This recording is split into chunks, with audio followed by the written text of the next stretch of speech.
Preparations, we talked about making sure you have stable income during the process. Please don't change jobs. We've had people do that, and that causes quite a bit of angst, right? So Oh, a if, lot, a if lot. you're probably want to, wait until that's situated before you start the home buying process. Build your assets, save, build your reserves, save for that down payment. Do as much as you can to increase your credit score and pay down debt so that your debt to income is as low as possible. It doesn't mean you don't have to have any debt, but there's a certain ratio that lenders are looking for. But just be prepared by making sure your income, your assets, and your credit are um, in a great place. Anything else to add on that? Yeah, what I want to add real quick is about growing your assets. Now, I want you guys to know that it doesn't have to be something so drastic to where you're putting away half your paycheck and you're eating nothing but ramen noodle and chicken. You don't have to do that. What I'm suggesting is that first off, if you are in a job that you've been at, do you have a 401k set up?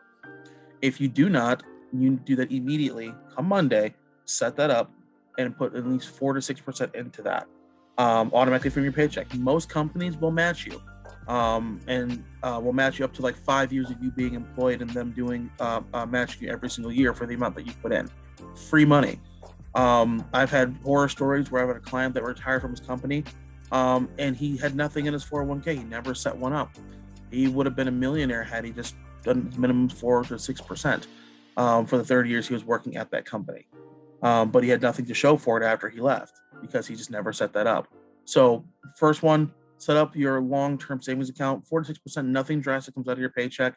And you can use that to show reserves when you're looking to buy a house.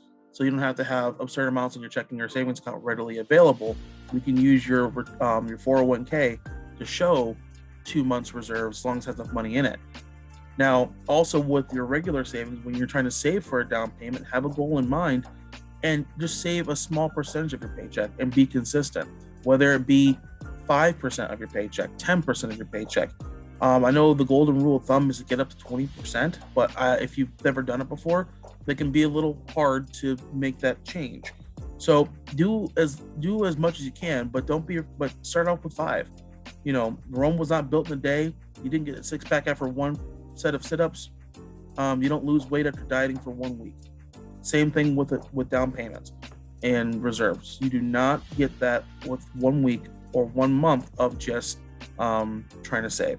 So look at your budget, see what you can afford to put away, and have it automatically go into that account so that when it's time to purchase a property, whether it be 6 months to a year, you have 2 months reserves, close to at least a full down payment, and it's not a huge lift. And you can even get help from family members and friends when that time comes to buy the house in the form of a gift. But I would rather ask my mother for $1,000 because I saved all year than 8 because I didn't. Which one is she gonna say yes to? I can already tell you, first one.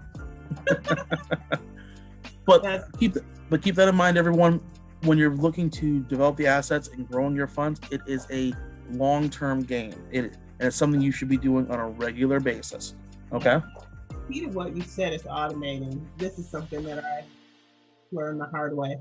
Like I use a lot of I started using online banks, and I'm not promoting either of them, but like Ally and SoFi, the ones that you can't just drive up to the bank and take the money out, but you set up automatic savings, so a certain amount goes to those accounts that you can't touch regularly. That's one strategy, because I'm also a CPA, so that's one of finances my thing. I want to make sure that people are just trying to set themselves up for success. So those are all ways that you could prepare. Please reach out directly to Roosevelt. His information is here on the screen. Again, our consultations are no charge. We're just here to help to build legacies of wealth in our communities.